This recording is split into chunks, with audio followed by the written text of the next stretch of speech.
this is Miss Sky, and today I have peanut butter. I will put it in my face, and my dog will lick it. So let's do it. Oh, no. Oh,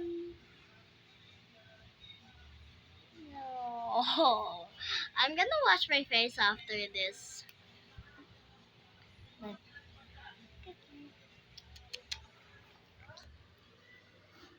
You sure?